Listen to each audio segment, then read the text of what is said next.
tu seras changé en un autre homme. Dis voisine, tu seras changé en un autre homme. Voisin, tu seras changé en un autre homme. Et le sous-thème que j'ai commencé à prêcher dans cette grande thématique, c'est tu seras forcément offensé. Tu seras forcément offensé. Écoutez, beaucoup de personnes n'ont pas une fraîche révélation des Écritures.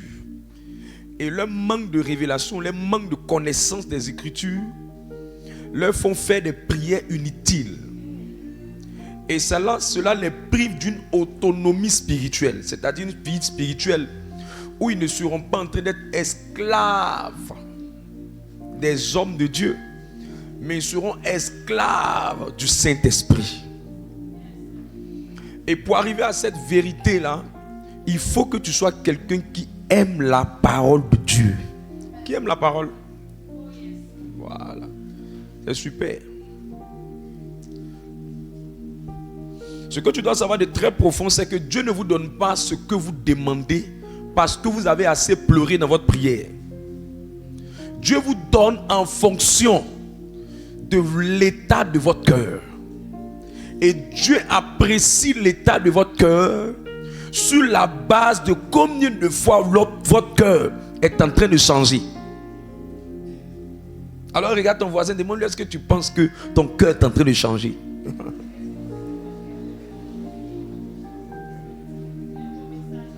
Il dit quoi?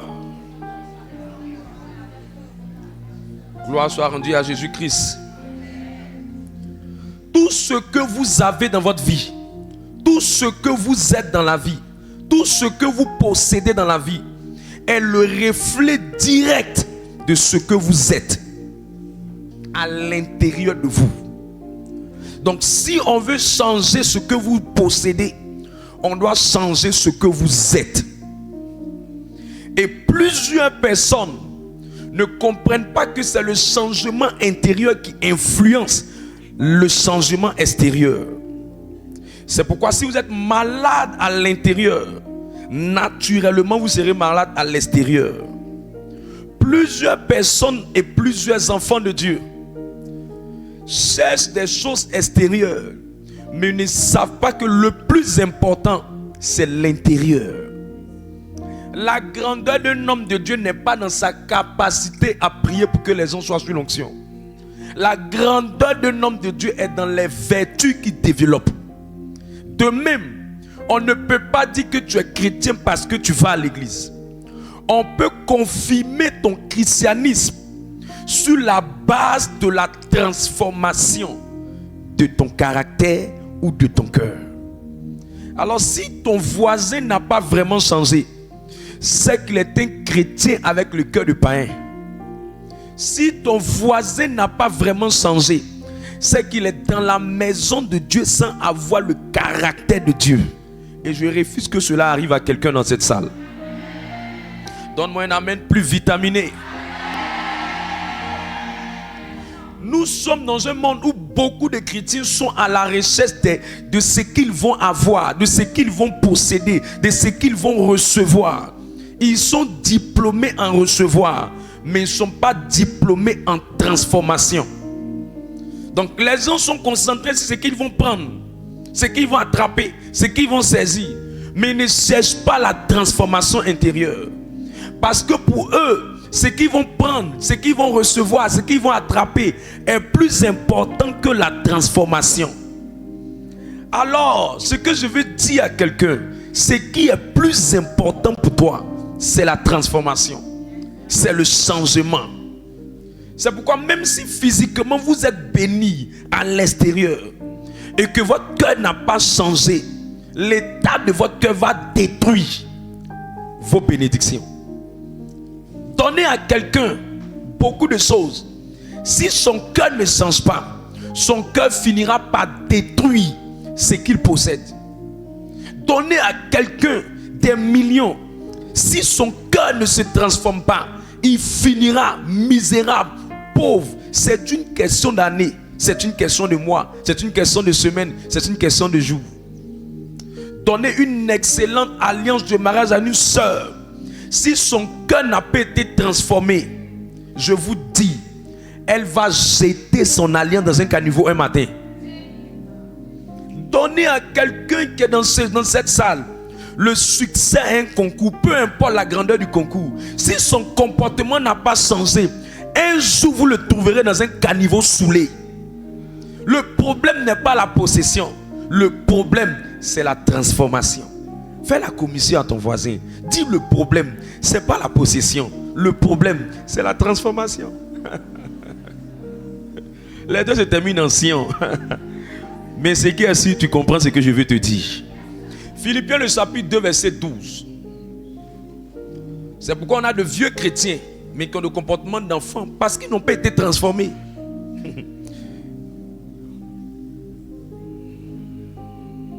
Philippiens le chapitre 2 verset 12. Philippiens le chapitre 2 le verset 12. Ainsi, mes bien-aimés, comme vous avez toujours obéi, travaillez à votre salut avec crainte. Travaillez. Ah, c'est ta Bible, il faut souligner cette partie. Travaillez à votre salut. Ça veut dire on travaille sur sa conversion. Ça veut dire on travaille sur sa transformation. Ça veut dire on travaille sur le changement. Beaucoup de gens disent que Dieu va les changer. Mais la Bible dit Dieu pour te changer a besoin que tu fasses l'effort toi-même de travailler sur ta transformation. Alors dis à ta voisine, c'est comment tu vas travailler sur ta transformation qui va aider Dieu à te transformer.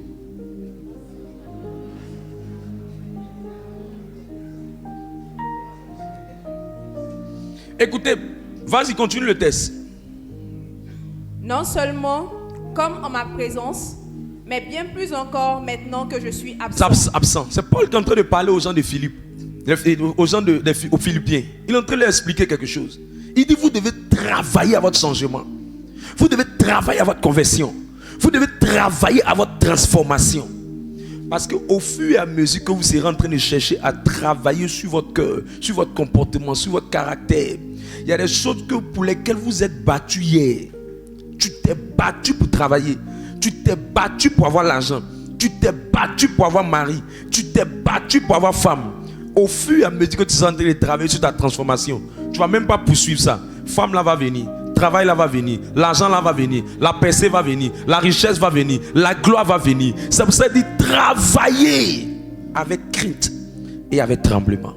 Ça veut dire toute l'énergie d'un homme doit se concentrer non pas à chercher ce qu'il va avoir, mais à chercher combien de fois Dieu va l'aider à une transformation. Je prie pour toi que le Seigneur ne te laisse pas là où tu es, mais qui te donne de devenir une nouvelle personne.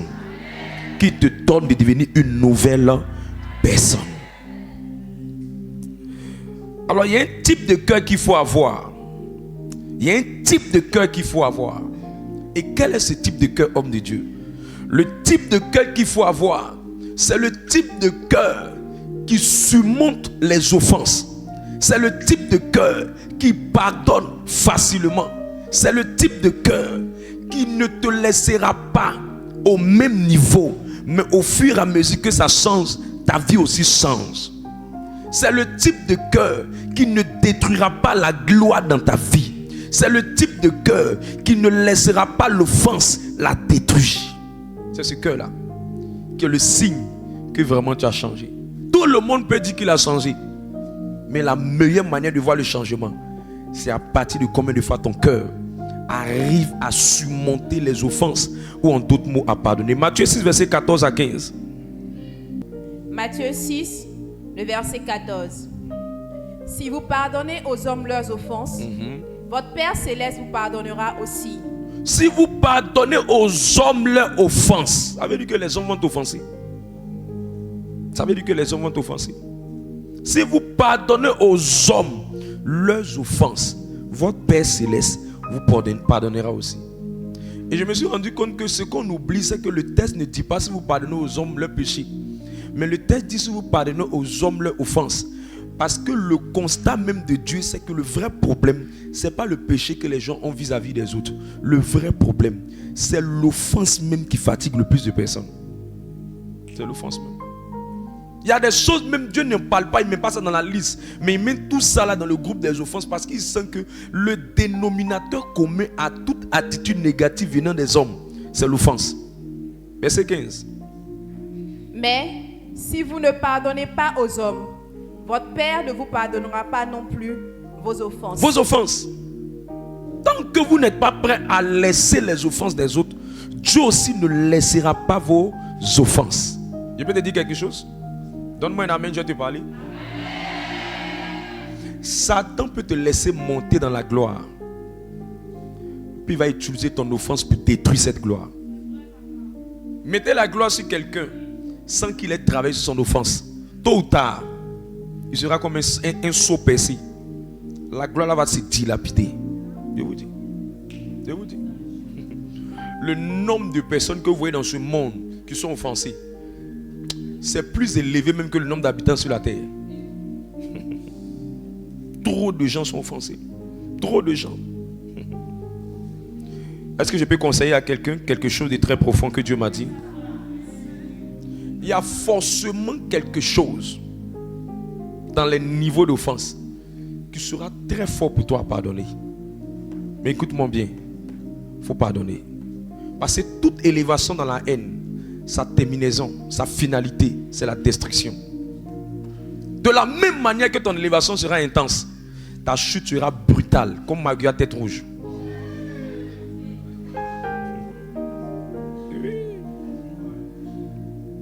Et quand tu tombes comme ça, tu tombes pas.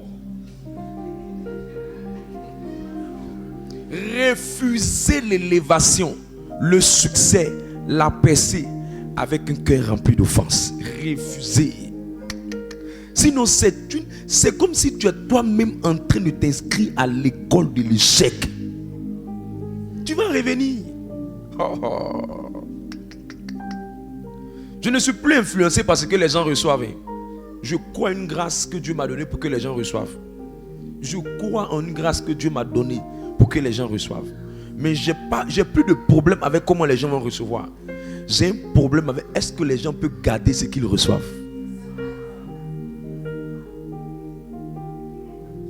Parce que vous savez, quand tu sais garder ce que tu reçois s'augmente. Quand tu ne sais pas garder ce que tu reçois est petit dans tes mains. Voilà pourquoi il y a des gens qui sont assis dans cette salle, qui sont en train de tourner avec les mêmes 2000 francs qu'ils donnaient toujours comme offrande depuis 1950. Le vrai problème, ce n'est pas que Dieu ne te donne pas. Mais le vrai problème, c'est que quand Dieu te donne, les problèmes sont plus élevés que la possession que tu as. Et ce qui fait que les problèmes sont plus élevés, c'est parce que ton cœur n'a pas changé. Donc Dieu prend les problèmes là pour te garder dans la pauvreté alors qu'il voulait t'enlever de la pauvreté. Parce qu'il sait que s'il enlève plus de problèmes dans ta vie et que ton cœur n'a pas changé, tu vas devenir prospère. Donc il va augmenter tes problèmes pour que ton cœur devienne humble face aux problèmes que ton argent ne peut pas régler. Et ça va diminuer un peu ton argent pour que tu deviennes quelqu'un de normal. Je peux te dire quelque chose de très profond. Je peux te parler.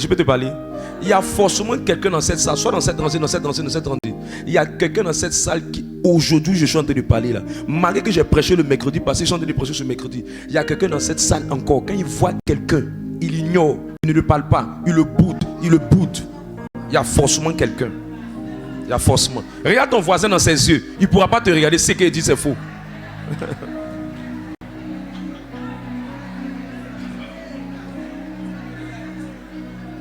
Il y a quelqu'un? Je suis sûr qu'il y a quelqu'un dans cette salle qui boude quelqu'un. Il l'ignore, il le voit, il fait comme s'il ne le voit pas. Sa présence est égale à son absence. Il ne parle même plus à cette personne. Il y a quelqu'un dans cette salle qui n'est pas en de bon terme avec quelqu'un. Mais il m'écoute, il dit Amen. Il me dit Amen. Oui, il me dit Amen. Oui, il me dit Amen. Comme ça, Amen Galamot. Il va dire, on est dans l'assemblée d'Amen. Il va dire Amen. Moi, je fais comment? Amen aussi. Il y a quelqu'un. Regarde ta voisine, il faut demander, tu es sûr que tu as de bons termes avec tout le monde.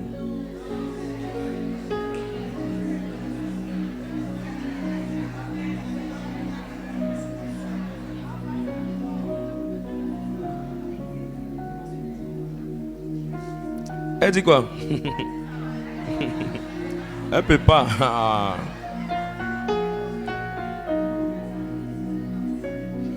Beaucoup de gens se concentrent sur la prière, le jeûne pour recevoir les choses. Mes amis, la prière, le jeûne, c'est pas mauvais, ça donne les choses. Mais il y a des choses que Dieu aussi te donne à partir de ton cœur. Je vous dis, tout ne vient pas par la prière, le jeûne. Il y a des gens, ce sont des grands prieurs. Je sais que je suis homme de Dieu. Je sais qu'il y a des hommes de Dieu qui prient plus que moi, mais qui n'ont pas l'impact que Dieu m'a donné. Je suis sûr qu'il y a des gens qui jeûnent plus que moi, mais qui n'arrivent pas à voir la main de Dieu dans leur vie, comme Dieu a mis sa main dans ma vie. Je suis sûr. Tout ne marche pas seulement par le jeûne et la prière. À un moment donné, tu pries, tu jeûnes, rien ne change. Change ton cœur.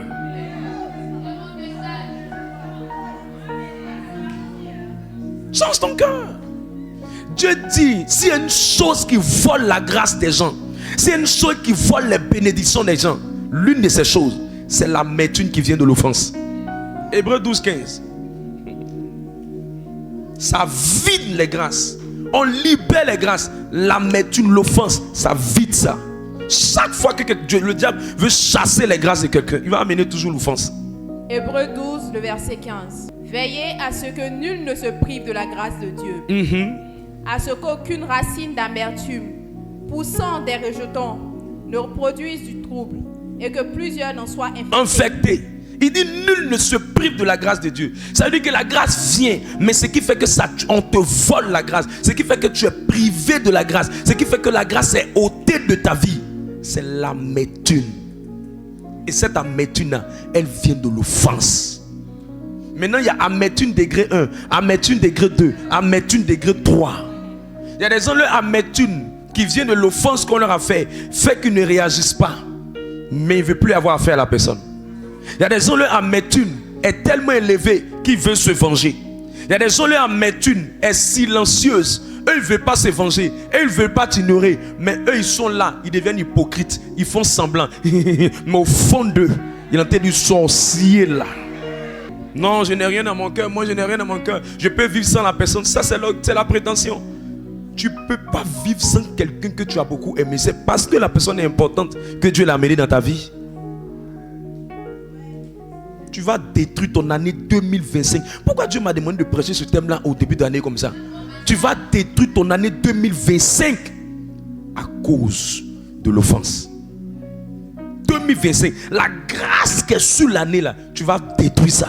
Chaque année porte une grâce. Il dit l'Esprit du Seigneur est sur moi. Luc 4, 19. L'Esprit du Seigneur est sur moi parce qu'il m'a dit de publier une année de grâce. Chaque année porte une grâce.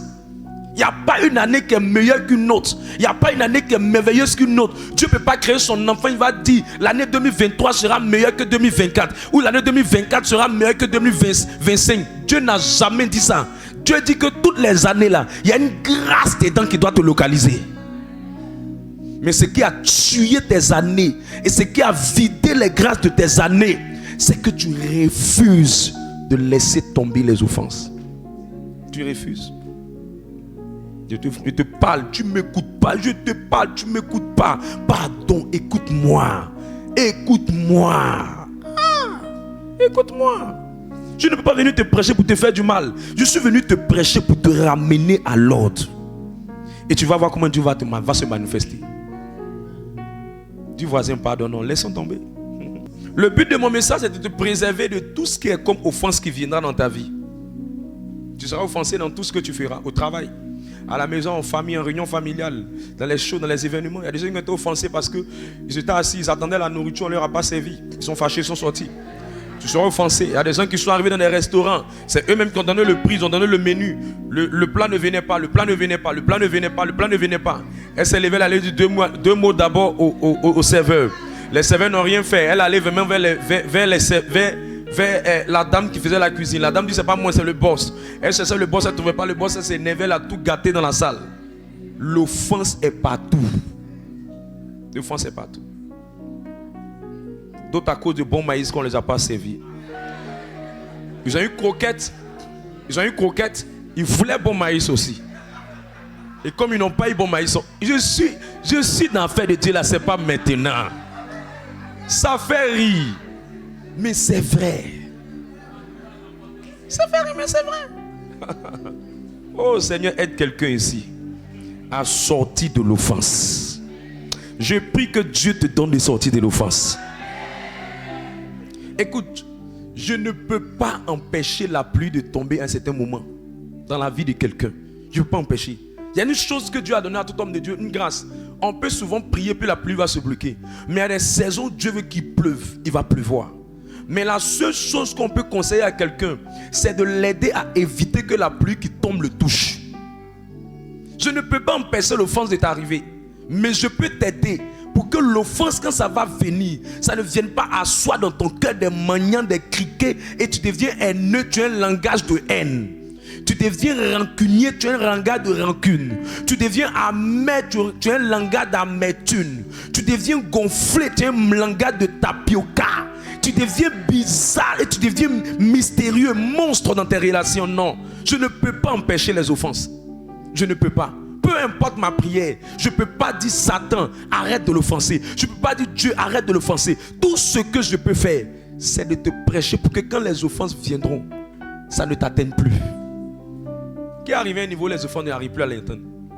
Dieu merci que la personne n'est pas dans cette salle. Où elle est dans cette salle? Laisse-moi la voir. Mais je prie que tu arrives à cette dimension. Je prie que tu arrives à cette dimension. Au nom de Jésus-Christ. Au nom de Jésus-Christ. Au nom de Jésus-Christ.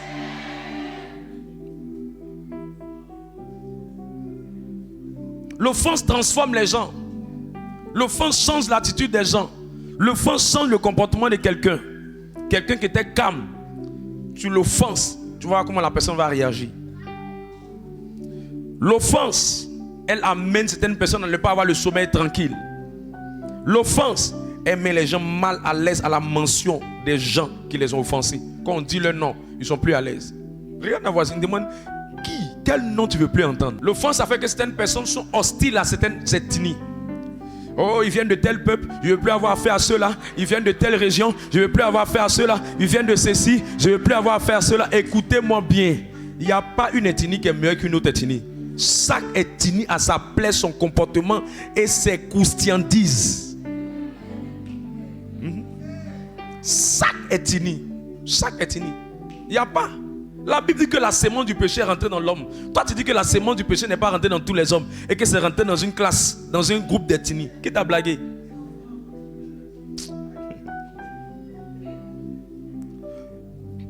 Il y a un Mauritanien même qui est gentil, même que quelqu'un qui est chrétien.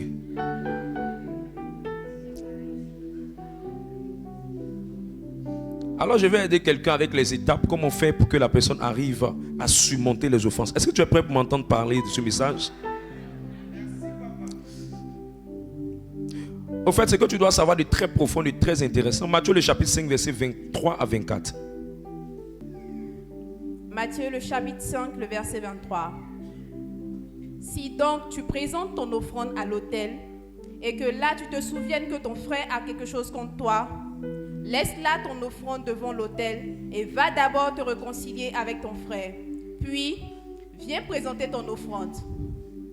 Accorde-toi promptement avec ton adversaire, pendant que tu es en chemin avec lui, de peur qu'il ne te livre au juge. De peur qu'il ne te livre au juge. Que le juge ne te livre à l'officier de justice et que tu ne sois mis en prison. Parole du Seigneur notre Dieu. Écoutez-moi très bien.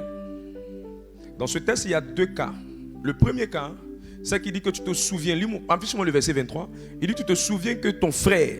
Il dit que tu te souviens que ton frère a quelque chose contre toi.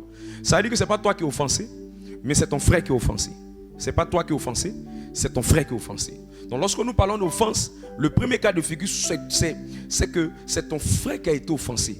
Et c'est toi qui l'as offensé. Parce qu'on dit qu'il est offensé, mais il a quelque chose contre toi. Donc s'il a quelque chose contre toi, ça veut dire qu'il pense, ou il suppose, ou bien par tes agissements, tu l'as offensé. Amen, amen.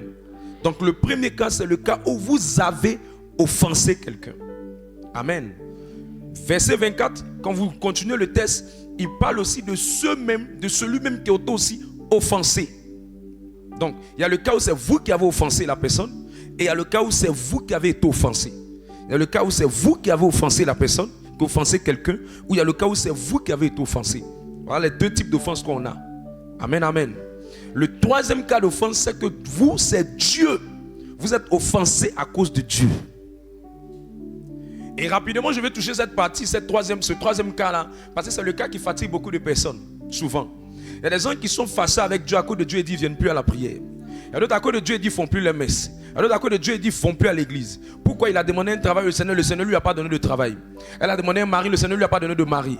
Elle a demandé au succès un concours, le Seigneur ne lui a pas donné le succès au concours. Elle est fâchée contre le Seigneur, elle dit que Dieu est Dieu avec elle, Dieu est méchant avec elle. Elle a l'impression que Dieu n'écoute pas ses prières, elle a l'impression que Dieu ne croit pas en elle, elle a l'impression que Dieu ne la prend pas au sérieux, elle a l'impression qu'il y a un prix là. Le Seigneur fait la sourde oreille à ses prières, mais les gens autour d'elle sont écoutés, sont exaucés, sont agréés par Dieu. Mais elle, dans son cas, elle n'est pas dedans. Demande à ta voisine ce qu'elle est dedans dans ce cas-là.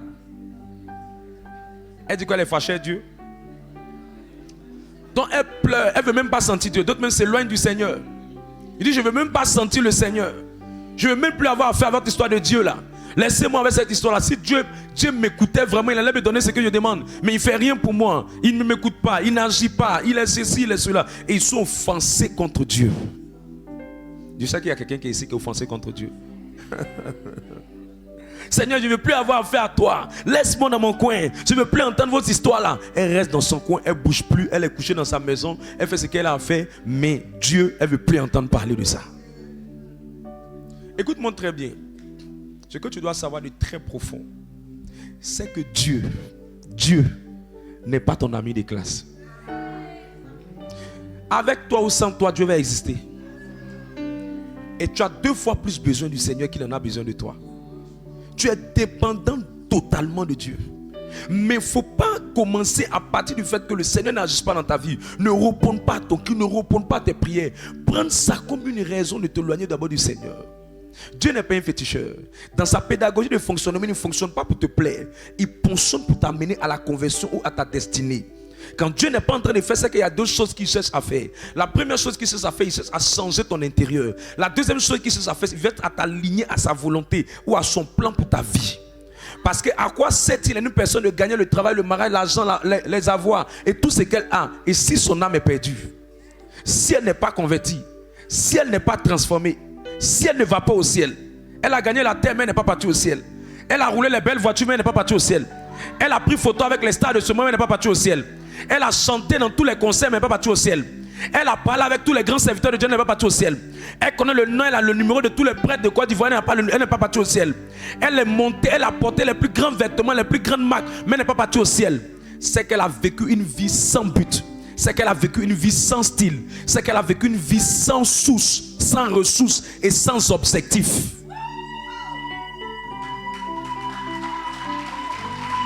Quand tu arrives à cette dimension-là, tu comprends que Dieu n'est pas là seulement pour te donner.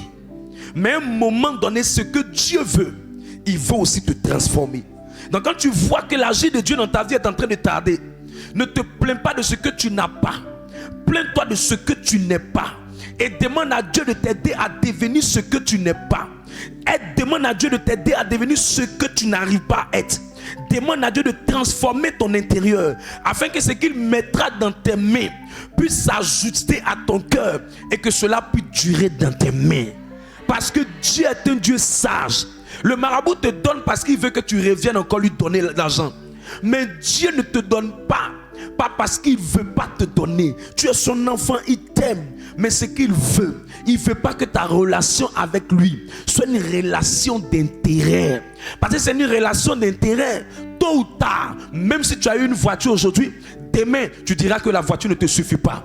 Même si tu as eu un mari aujourd'hui, demain, tu diras que le mari que tu as eu là, il y a quelque chose qui fait qu'il ne te plaît pas. Même si tu as eu aujourd'hui le plus beau vêtement de la terre, dans quelques jours, tu trouveras que le vêtement qu'il t'a donné, il y a un autre vêtement qui est meilleur que ça. Même si aujourd'hui, tu habites la plus belle maison de la terre, un jour, tu trouveras que cette maison est trop coincée pour toi parce que tu es en train de grossir, que tu as beaucoup d'enfants. Même si aujourd'hui, tu commences à recevoir les acclamations des hommes, hommes. À un moment donné, tu ne seras pas satisfait des acclamations, mais tu vas chercher à avoir le pouvoir des hommes, le pouvoir sur la terre. À un moment donné, même si Dieu te donnera le pouvoir, tu diras à Dieu que tu n'es pas encore content de ça et que tu veux avoir une autre position, tu veux avoir encore un autre rôle. Tu chercheras même peut-être à vouloir devenir chef de village ou chef de quartier ou chef politique. Pourquoi? Parce que tu as eu ce qu'il faut, les besoins de nécessité, le besoin de manger, de boire. Tu chercheras maintenant le besoin d'être acclamé, le besoin d'être vu, le besoin de pouvoir. L'homme est insatiable, l'homme est jamais satisfait de ce que Dieu lui donne. C'est pourquoi Dieu ne regarde pas seulement ce que tu demandes, parce que ce que tu demandes aujourd'hui, demain ça te dira rien. Ça te dira rien.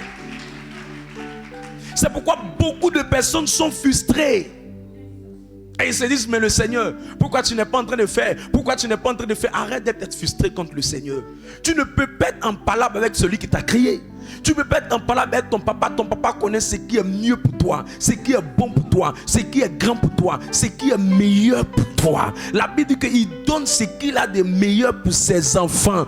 Dieu te donnera ce qu'il a de meilleur pour toi. Toi, ce que tu dois faire, c'est de t'accrocher à lui, pour lui montrer que ton amour pour lui est plus important que le travail. Ton amour pour lui est plus important que le mari. Pour que demain, quand tu as le travail, quand tu as le mari, quand tu as l'argent, quand les autres fois tu vas crier à lui qu'il ne sera pas en train de faire, tu diras, Seigneur, malgré que tu ne m'as pas encore donné, mon amour pour toi ne changera pas. Il est vrai que j'ai besoin en ce moment de ça, mais je continue de t'aimer, je continue de te servir, je continue de te suivre.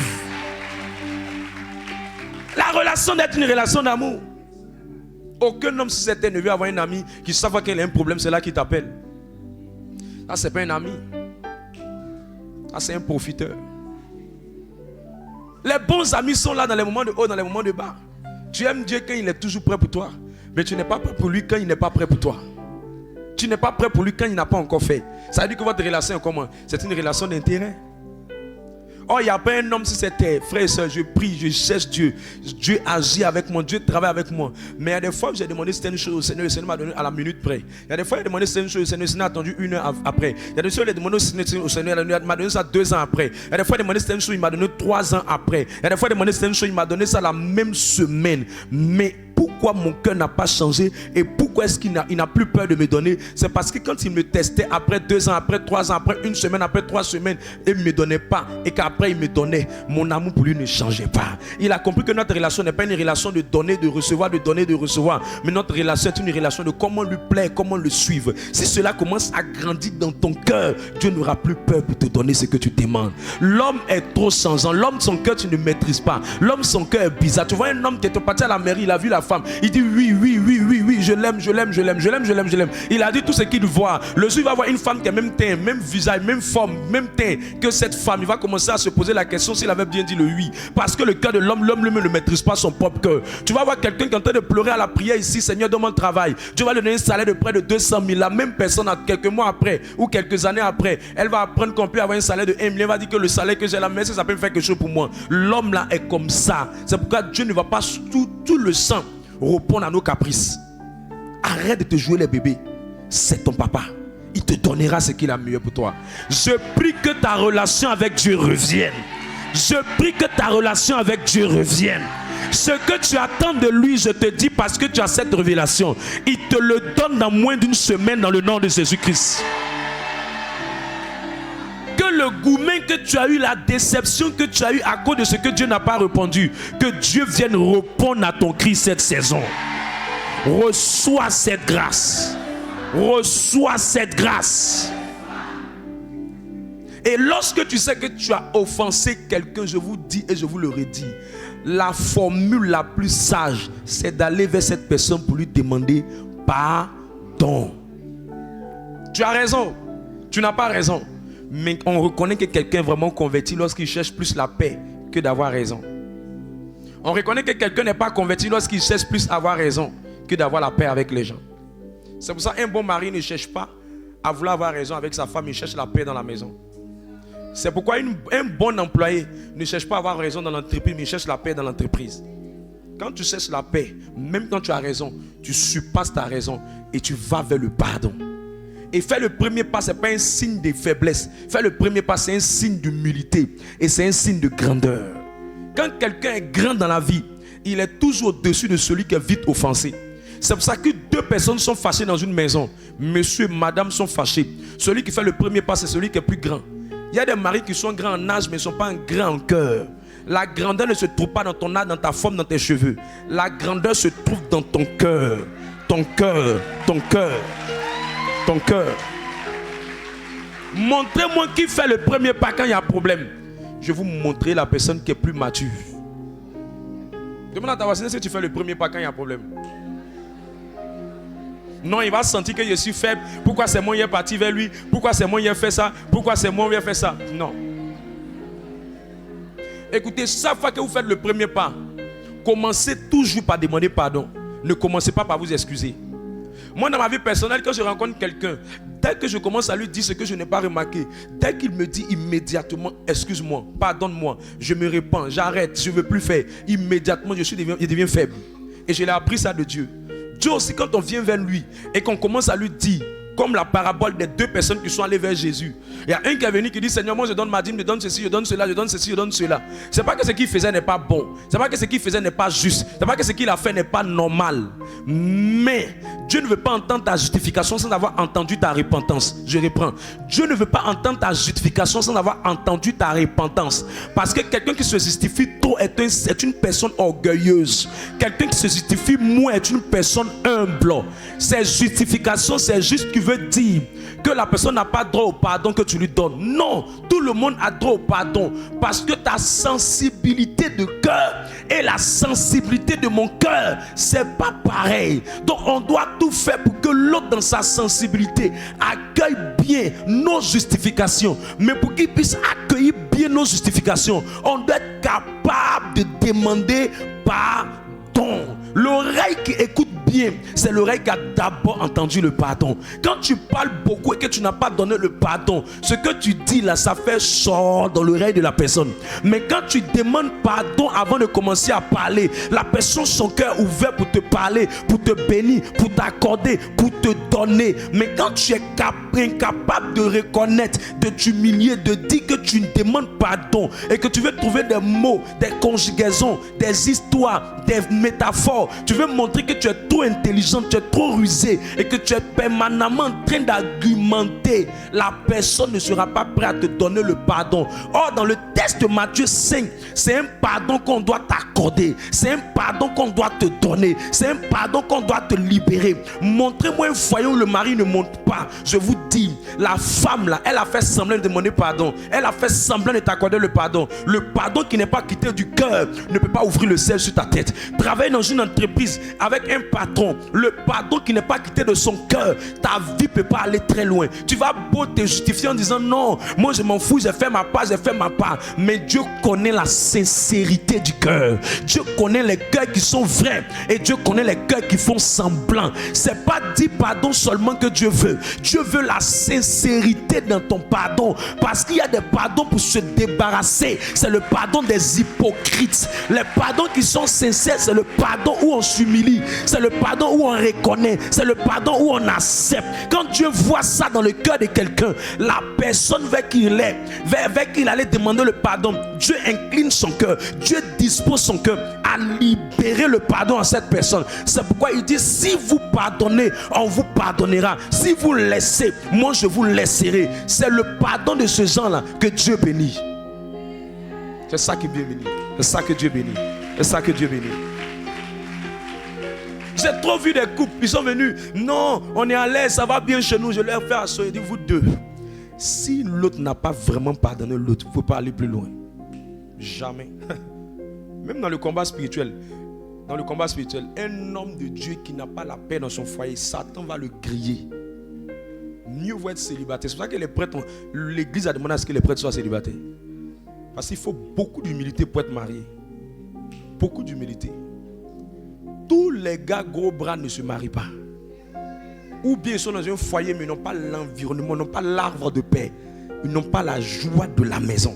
Tu es malheureux. Malheureux comme un shawarma Godio. Tu es malheureux. Tu es malheureux. Hey.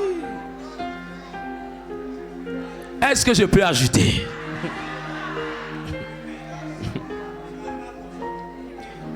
Aïe, aïe, aïe, aïe, aïe, aïe. Bon, mon cher, les godios. Tu as compris ce que je voulais te dire. Le plus important, c'est que le message passe. Est-ce que je peux ajouter quelque chose de très profond? L'autre étape qui est très importante, il faut reconnaître que tu as offensé. Il faut reconnaître que tu as offensé. Il faut demander pardon. Il faut reconnaître que tu as offensé. Il faut demander à Dieu de guérir ton cœur. Il faut reconnaître que tu as offensé. Il faut reconnaître que tu as offensé. Il faut reconnaître que tu as offensé. Quand tu as offensé, il faut reconnaître. Il faut avouer à la personne que je t'ai offensé. Il ne faut pas faire semblant. Non, je n'ai pas besoin de la personne. Je m'en fous de lui. Je m'en fous. Moi, je suis dans mon coin. Je suis dans mon coin. Écoute, tu vas rater les personnes qui appartiennent à ta destinée.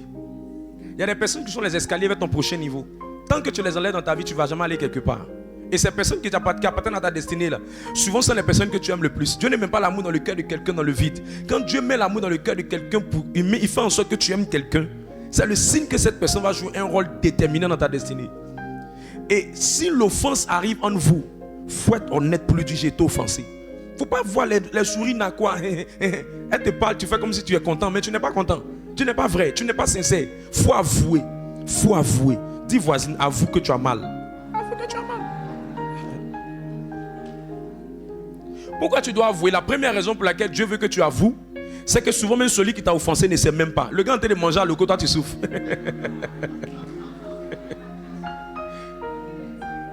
Mais est-ce que c'est faux? Le gars en train de manger à l'eau, toi tu es blessé. Parce qu'il y a des gens souvent qui peuvent t'offenser par inattention. Et si on ne parle pas de ce cas-là, le gars en train de manger à l'eau, toi tu es en train de te tuer. Il ne sait même pas. Peut-être qu'il est venu, c'est son parfum qui t'a offensé. Peut-être qu'il est arrivé au travail, c'est sa manière de parler qui t'a offensé. Peut-être que dans ses propos, dans ta manière d'agir avec toi, tu t'es senti offensé.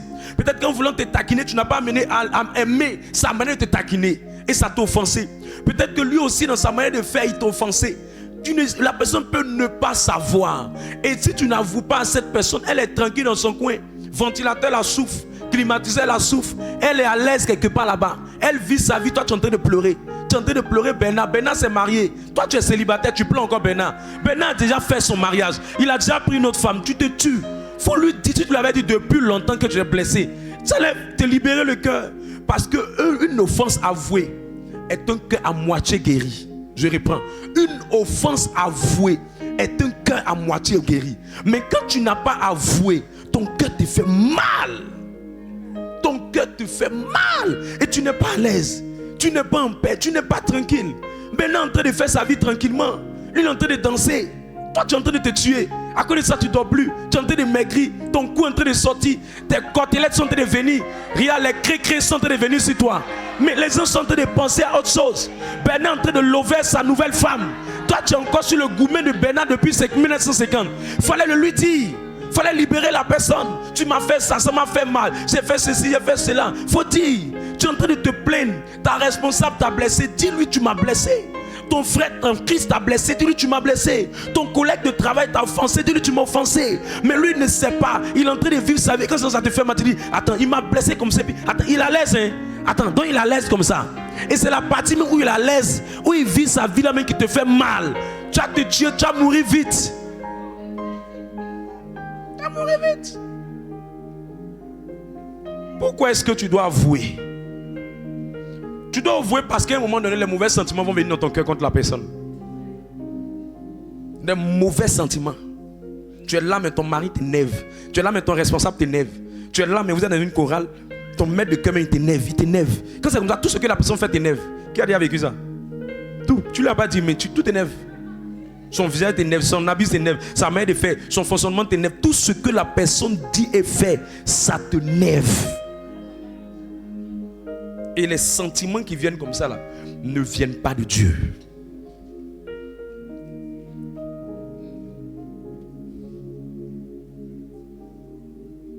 Troisième raison pour laquelle tu dois avouer parce que tu vas commencer à souhaiter dans ton cœur que la personne souffre.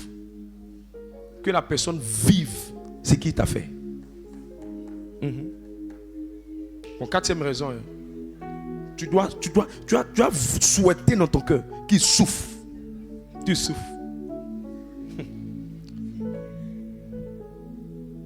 Maintenant, il peut te dire quelque chose. Peu importe combien de fois celui qui t'a offensé est en train de souffrir, ça ne change pas ta vie. Écoute, la galère de ceux qui t'ont offensé ne te rend pas prospère. Ça ne te rend pas prospère. Son échec à ton concours ne veut pas dire que tu seras admis.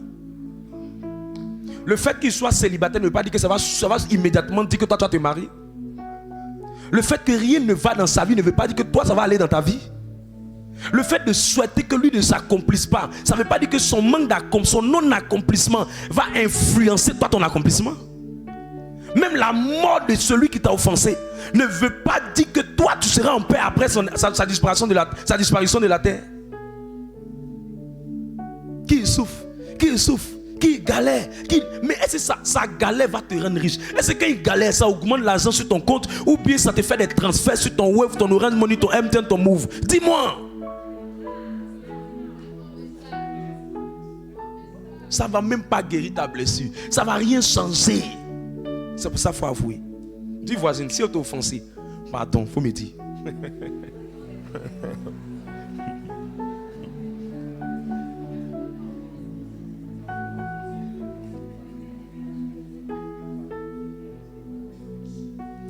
Pourquoi tu dois avouer? Tu dois ouvrir parce que souvent Dieu ne regarde pas les actions que les gens posent. Dieu regarde les intentions derrière les actions. Et tu dois lui dire, parce qu'il peut avoir posé un mauvais acte, mais sans une mauvaise intention. Donc tu dois le lui dire. Tu dois le lui dire, parce qu'il peut poser un acte, mais pas forcément avec une mauvaise intention. La mauvaise intention, c'est la raison pour laquelle il a posé l'acte. La mauvaise intention, c'est le motif pour lequel il a posé l'acte. La mauvaise intention, c'est la racine, c'est qu'il a animé l'esprit avec lequel il a posé l'acte. Si l'esprit n'était pas mauvais, si la motivation n'était pas mauvaise, si le but c'était de te reconduire, c'était de te corriger, c'était de te réprimander, c'était de t'améliorer, c'était de t'aider, c'était de te parler, c'était de te conseiller, c'était de te manifester son attachement, c'était de te montrer combien de fois il t'aime. Si c'était ça, et que toi, tu n'as pas pris la peine de l'avouer, écoute-moi bien, Dieu ne combat pas les mauvaises actions. Dieu commence à combattre les mauvaises motivations avant les mauvaises actions. Toute action mauvaise n'est pas forcément accompagnée de mauvaises motivations. C'est ce qui fait que ça nous amène à un autre point. C'est pourquoi Dieu aime les bons et il aime les méchants. Il est tellement bien. Regarde, souvent tu ne sais pas, il faut te préparer à certaines choses que toi-même tu vas avoir dans ton cœur. Dieu aime, il aime tout le monde. Dieu aime tout le monde. Dieu t'aime, Dieu m'aime, Dieu nous aime nous tous. Je prie que tu aies la paix avec tes relations. Je prie que tu aies la paix avec tes relations. Je prie que tu aies la paix avec tes relations.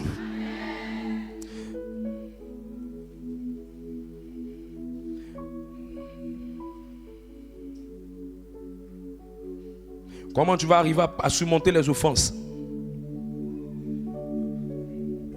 Il faut te préparer aux offenses. Écoute, la femme avec qui tu t'es mis là, elle va un jour te blesser. Femme parle beaucoup, hein? Un jour va te blesser.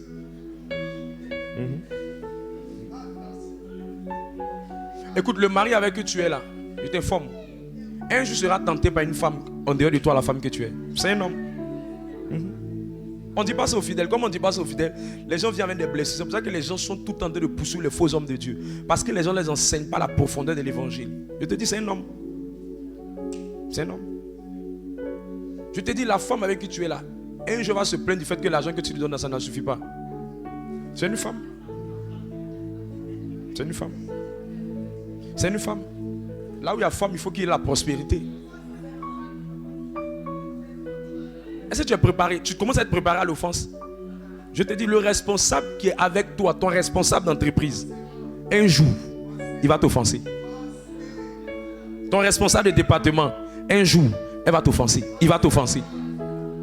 Ton frère dans la foi, oui, même celui qui parle le plus en langue, c'est lui-même qui a descendu sur toi un jour une parole bizarre. Oui. Est-ce que tu es préparé? Qui est préparé? Tu seras dans un salon de coiffure, tu seras en train de travailler. Tu as une tresseuse. Tu es venu, tu travailles avec ta patronne, vous êtes ensemble. Elle va te dire, envoie-moi le truc là, envoie-moi la machine là. Et puis depuis là, tu n'en vois pas. Et puis une petite couleur rentre sur elle comme ça. Depuis que tu n'es pas là, tu es bête ou bien. Il faut te préparer, il y a des paroles qui vont sortir comme ça.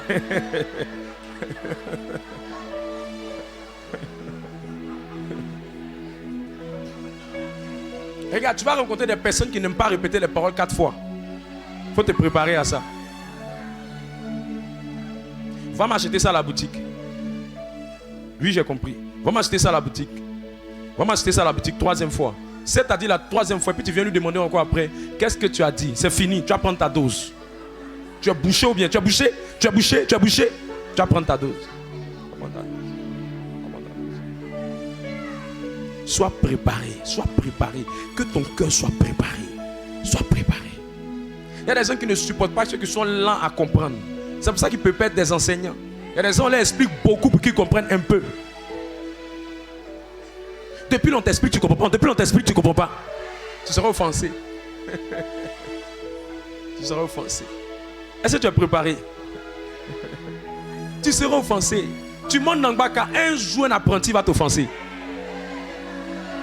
Tu montes dans un taxi, un jour un taximètre va t'offenser. Il n'y a pas un endroit où on va, je sais pas. Tu achètes beaucoup le pain à la boulangerie. Un jour, une serveuse va t'offenser. Tu aimes faire le rang. Un jour dans un rang, quelqu'un va t'offenser. Tu vas prendre le bus. Un jour, quelqu'un va t'offenser à son odeur. Tu seras offensé.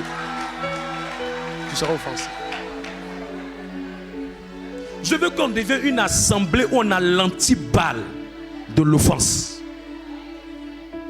Au point où personne, rien ne vienne prendre la place de Dieu dans notre cœur.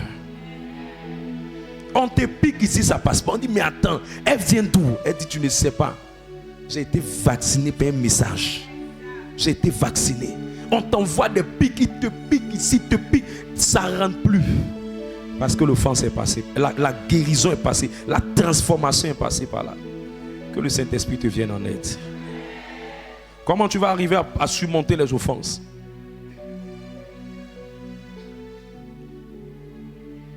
Il faut remarquer que les mêmes choses que tu reproches aux gens, toi aussi les gens te reprochent ça. Les mêmes choses que tu reproches aux gens, toi aussi les gens te reprochent. Tu as la mémoire courte, mais tu as déjà fait ça à quelqu'un.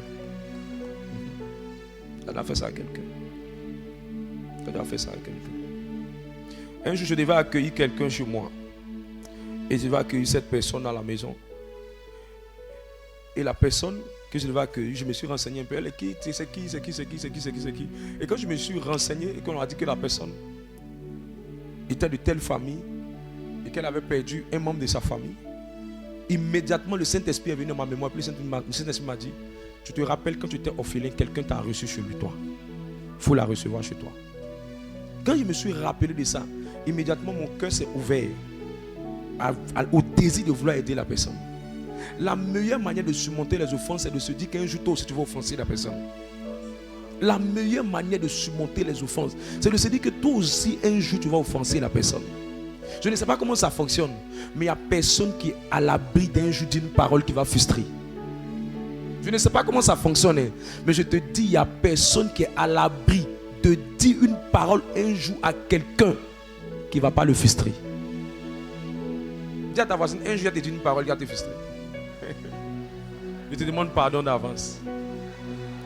Regarde comment tu parles. Regarde, il n'y a pas quelqu'un ici là qui va dire qu'un jour, tout ce qu'il disait, il n'y a pas une parole qui a frustré quelqu'un. Tout le monde. Celui qui n'a jamais dit de parole qui a blessé quelqu'un, qui lève la main. Il n'y a pas.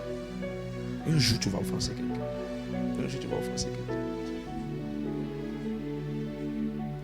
Une fille était venue, on était au jubilé, on entendait faire prédication à la fin du message. Elle était touchée, on a fait un grand rassemblement des jeunes là-bas. Et j'ai fini, la femme m'approche. Elle dit, homme de Dieu, vraiment, voilà ce que j'ai vécu. Vraiment beaucoup de déceptions dans ma vie, Je lui ai dit, la meilleure manière pour toi de ne plus vivre les déceptions, il ne faut jamais faire les déceptions, il ne faut pas décevoir d'autres personnes. Et je lui ai dit, regarde, si tu regardes bien ta vie, tu vas te rendre compte qu'un jour, toi aussi, tu as fait ça à quelqu'un d'autre. Elle dit oui, il y a quelqu'un qui m'a aimé, je ne l'aimais pas. Mais comme il était bien moi, il me donnait l'argent. Je suis resté à lui. Je l'ai fait espérer.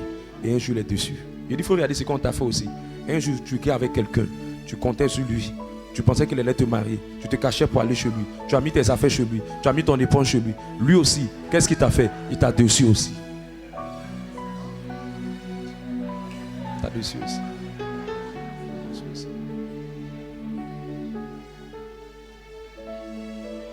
Que le Seigneur nous aide à pardonner facilement aux gens. Que le Seigneur nous aide à pardonner facilement aux gens. Comment tu sais que tu as offensé les gens? Pour qu'à chaque fois que tu te sens ça net, tu commences à prendre tu mets des balises. La première chose quand tu commences à sentir que tu es offensé, c'est que là où la piqûre est venue, là, tu te retires de là. Donc le premier signe, c'est le retrait. Tu vas te retirer de là en même temps. Personne ne peut mettre sa main dans le feu va le brûler, puis il va continuer de mettre. Le premier réflexe naturel qui vient sans un esprit, sans onction, sans prière, immédiatement il lève sa main. Ça veut dire que soit c'est le courant qui l'a brûlé, ou soit c'est le feu qui l'a piqué.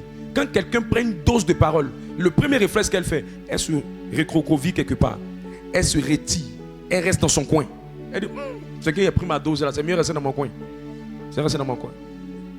Donc quand tu commences à sentir que dans un environnement, tu commences à te retirer, tu commences à manifester le retrait, tu commences à manifester l'isolement, ça veut dire que dans l'environnement là, quelqu'un t'a offensé.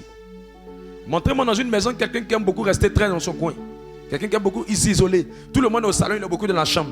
Et quand les gens viennent dans la chambre, lui il va au salon. Faites attention, c'est quelqu'un qui a été blessé. L'offense est passée par là. L'offense est passée par là. Le deuxième signe, quand tu commences à sentir ça, c'est qu'il faut affronter les personnes là. Il faut lever les personnes là pour leur dire, vous m'avez offensé. Ça fait que c'est difficile pour moi de venir parler avec vous. Pour attaquer ça vite. Sinon, si tu n'attaques pas ça vite, ça va aller plus loin. La deuxième chose qui va arriver, ou la deuxième étape qui va arriver, c'est la passivité. Dis à ton voisin la passivité. La passivité. Tu commences à devenir passif. On ne comprend plus, mais tu deviens très froid. Très froid. Le zèle que tu avais n'est plus là. L'engagement que tu avais n'est plus là. L'amour que tu avais n'est plus là. Tu dis non, je vais rester dans mon coin, je ne veux plus trop avoir affaire aux gens. Mais quand les gens aussi te forcent aussi, on sent que tu n'es plus toi-même. Tu deviens nonchalant, tu deviens froid. Tu manques de zèle, tu manques d'engouement dans ce que tu fais. Si tu envoies les messages, tu envoies les messages un temps. Si tu parlais, tu parles lentement quand tu vois la personne. On sent que tu as commencé à devenir passif dans ce que tu es en train de faire. C'est pour ça que quand vous voyez quelqu'un dans l'œuvre du Seigneur qui n'est plus zélé comme il était avant, qui n'est plus engagé comme il était avant, et que la passivité est en train de prendre, la personne maintenant ne veut plus faire ce qu'on lui demande de faire. Si on le force pour qu'il fasse, il fait, mais il ne fait plus avec tout son cœur. Parce que son cœur n'y est plus. C'est que la passivité est rentrée. Quand tu commences à sentir que tu commences à rentrer dans ce sentiment-là, va voir Dieu, Seigneur, enlève ça de mon cœur. Mon cœur n'est plus bon, mon sentiment n'est plus bon. Ce qui est en train de m'animer n'est pas bon. Je ne veux plus avoir affaire à eux, je ne veux plus avoir affaire à eux. Je veux m'éloigner d'eux. En plus de m'éloigner, je suis devenu froid. Quand ils m'appellent, je suis au milieu d'eux, mais je ne suis plus comme moi. Je ne suis plus comme j'étais avant. Seigneur, chante mon cœur, travaille mon cœur, prie pour ça fortement. Pour que tu reviennes à de bons sentiments. Si tu ne reviens pas à de bons sentiments, la troisième étape va arriver. La troisième étape qui va arriver, c'est que tu vas commencer à avoir le ressentiment. Le ressentiment est très bizarre. Le ressentiment, c'est le cousin de la haine. Les deux marchent ensemble. Tu commences à avoir une forme de haine à l'intérieur de toi. Tu deviens haineux. C'est bizarre, mais quand on dit le nom de la personne t'énerve. C'est bizarre, mais quand tu vois la personne, tu deviens hostile en la présence de la personne. Tu viens à la personne, c'est comme si le courant t'était coupé dans ton cœur. Quand tu commences à voir la personne, ça veut dire tu ne se sens plus. Tu ne supportes plus la personne. Tu vas entendre je ne le supporte plus. Je ne le supporte plus. Je ne le supporte plus. Quand tu commences à arriver à ça, il faut que tu arrives à parler avec la personne. Il faut que tu commences à parler avec Dieu, mais il faut que tu parles avec la personne. Parce que le sentiment qui est en train de venir en toi là, c'est pas bon. C'est pas bon. Tu es en train d'être empoisonné. Et quand tu commences à être empoisonné, tu vas arriver maintenant à la quatrième étape. La quatrième étape, c'est que c'est la méfiance qui commence à rentrer en toi. Tu te méfies maintenant des gens. Tu n'arrives plus à faire confiance aux gens. C'est pour ça que la plupart des femmes qui ont été blessées n'arrivent plus à faire confiance. Quelqu'un vient lui dire, ma soeur, tu sais, je vais marcher avec toi, je vais te marier et nous allons faire... Elle dit,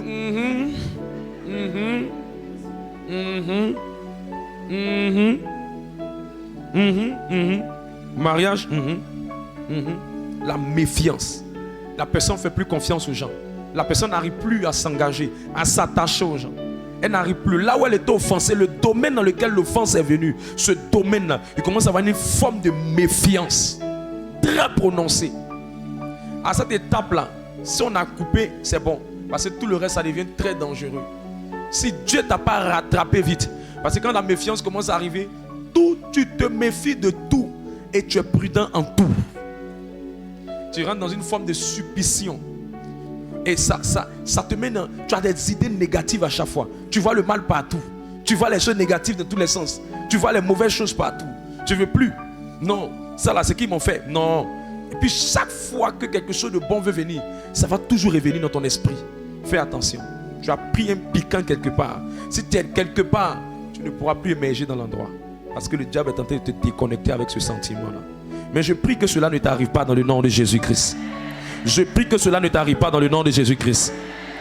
La 5e étape, c'est que tu vas commencer à avoir dans ton cœur ce qu'on appelle la méchanceté, la mauvaise volonté.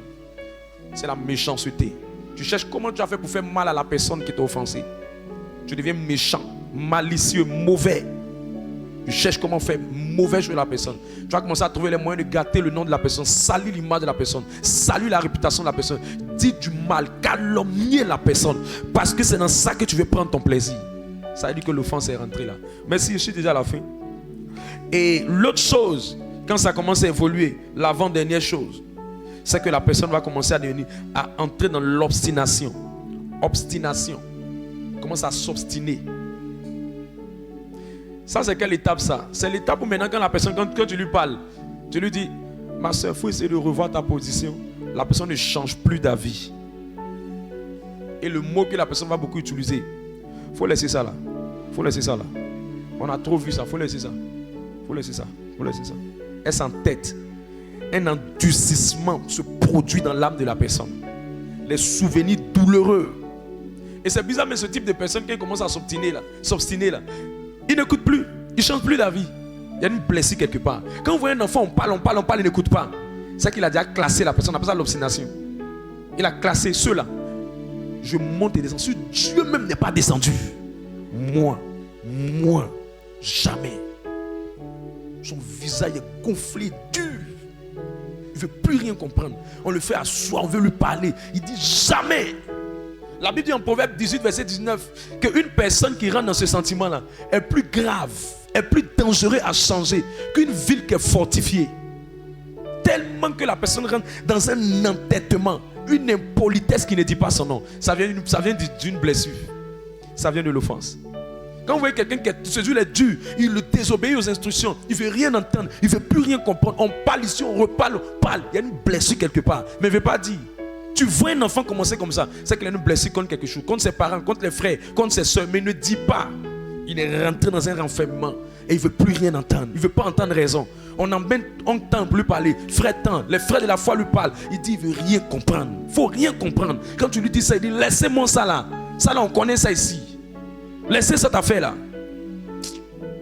Plus le temps passe, son cœur s'endurcit. Son cœur s'endurcit. Ses sentiments deviennent forts.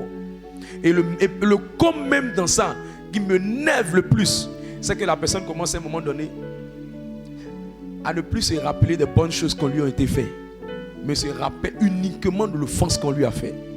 Il oublie les bonnes choses qui lui ont été apportées. Ce que ses parents étaient pour lui, ce que ses amis étaient pour lui, ce que le ministère était pour lui, ce que ses frères étaient pour lui, ce que son département était pour lui, ce que son père spirituel était pour lui, ce que ses amis étaient pour lui. Les bonnes choses qui sont passées dans sa vie, il oublie. Tout ce qui vient dans sa mémoire, dans sa petite mémoire, dans sa mémoire qui était influencée par la malice. Tout ce qu'il voit, c'est ce qu'ils m'ont fait. Regarde ce qu'ils m'ont fait. Et le diable met ça chaque fois dans son esprit. Regarde, ils t'ont fait ça. Regarde, ils t'ont fait ça. Mais il ne te fait pas voir ce qui est bon. Il te fait voir uniquement l'offense. Il met ça devant toi. Donc quand tu vas parler à la personne, le jeu trouve quelqu'un qui lui dit, dis-moi ce qu'on t'a fait. La personne ne va jamais dire ce qu'elle a vécu de merveilleux. Mais elle va dire la seule fois où on m'a offensé, on m'a parlé comme ça, on a fait ceci. Tu vas lui dire, mais dans toute cette chose, ils t'ont fait seulement ça peut-être 2 fois. Mais regarde, comptons ce qu'ils t'ont fait de bien. Ils t'ont aimé, ils t'ont soutenu, ils ont prié pour toi, ils ont été avec toi, ils t'ont donné ça. Ton père t'a nourri, ta mère t'a nourri, tes frères t'ont nourri. Mais tu ne peux pas laisser ça. Il va rebondir encore sur la même chose. C'est vrai, hein? Mais cette chose-là, c'est difficile pour moi de laisser tomber. Parce que sa mémoire ne considèrent que ce qui est bon, ils ne méprisent ce qui est bonne chose, mais ils conservent ce qui est mauvaise expérience. C'est pour ça que quand vous êtes en train de parler à quelqu'un d'obstiné, présentez-lui ce qui était bon pour rafraîchir sa mémoire.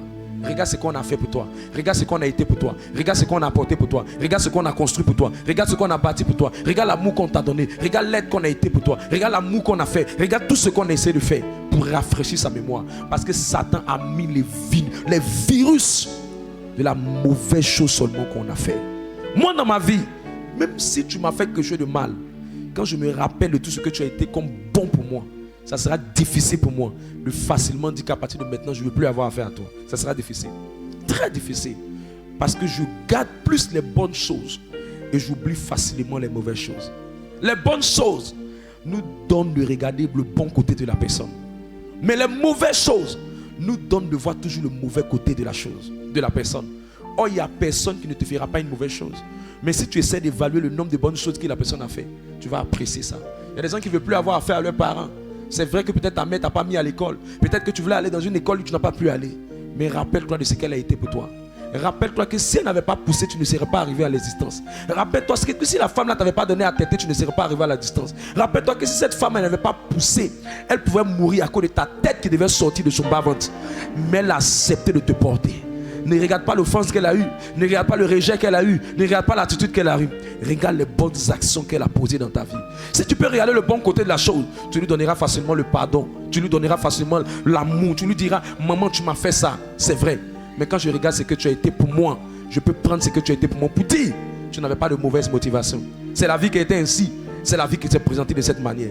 Quand quelqu'un regarde les bonnes choses, il peut trouver la force de pardonner. Caïn! En Genèse 4, verset 3 à 8, Dieu est venu vers Caïn. Il dit, Caïn, relève-toi. Dieu même parle. Un obstiné ne va jamais écouter. C'est difficile de faire changer d'avis un obstiné. C'est difficile. C'est très difficile. Rappelle-toi de ce que les gens ont été. N'oublie pas ce que les gens ont été pour toi. Et laisse ce qu'ils t'ont fait. Laisse ce qu'ils t'ont fait. Ce qu'ils ont fait pour toi est plus grand que ce qu'ils ont été pour toi. Ce qu'ils t'ont fait, laisse tomber. Et regarde à quelque chose d'autre. Sinon, le dernier sentiment qui va t'animer, ça sera la trahison, la vengeance, la destruction. Tu vas vouloir les tuer, tu vas vouloir les blesser, tu vas vouloir leur rendre l'appareil, tu vas vouloir leur mener la vie difficile. Tu vas trouver le moyen d'être le traître de la famille, du ministère, de l'entreprise, de l'amitié. D'après les gens, c'est toi qui seras la personne qui va ouvrir la porte du tapis d'eau. Tous les gouvernements où la rébellion est venue toujours des offensés. L'offense a détruit les politiques. L'offense a détruit les églises. Les schismes qui sont arrivés dans l'église, de l'église catholique jusqu'à tous les ministères qui sont créés dans le monde entier, sont venus des gens qui ont été offensés. Les familles se divisent. Pourquoi? Parce que l'offense a détruit le cœur de beaucoup de familles. Les frères sont à gauche, les soeurs sont à gauche, les tantes sont ici. Des gens sont en Europe, ne sont pas capables de payer les scolarités de leurs frères qui sont ici à cause de l'offense. Quand l'offense n'est pas traitée à sa racine, par le retrait, par l'endurcissement, qu'elle n'est pas traitée depuis la racine, il change le cœur des gens. Il fait de des monstres. Il fait de des gens méchants. Il fait de des gens sans état d'âme, sans sentiment, avec un cœur rempli, un gros cœur qui ne dit pas son nom, une colère qu'on ne peut plus canaliser, un esprit de vengeance qui anime le cœur de cette personne. Écoutez-moi bien. Si vous êtes offensé, rapidement, traitez votre cœur. Demandez à Dieu de vous aider. Il y a d'autres choses à partager, mais je veux m'arrêter sur cette note-là. Si tu peux laisser et prendre le dessus, je te dis, tu vas aller loin. Il n'y a pas une vie sans offense. Il n'y a pas une relation amicale sans offense. Il n'y a pas un mariage sans offense. Je ne veux plus sentir mon mari, je ne veux plus avoir affaire à lui. Maintenant, je ne veux plus. Non, il n'y a pas ça. Il n'y a pas ça. S'il te plaît, écoute ce que je suis en train de dire. Moi, quand je prêche, c'est doux, c'est chic. Mais quand les problèmes de ce message viennent, les gens se rappellent de ce que je suis en train de prêcher. Parce que mes messages sont des prophéties. Mes messages ne sont pas seulement des enseignements, mais c'est des prophéties. Prends la peine de surmonter cette offense. L'offense qui vient de tes parents, l'offense qui vient des ministères, l'offense qui vient d'un homme de Dieu, l'offense qui vient des frères dans la foi. Surmonte, va vers eux et accorde-leur ton pardon. Tu peux le faire. Ton cas n'est pas isolé. Dieu est avec toi. Que sa grâce se manifeste dans ta vie. On va se tenir sur nos pieds.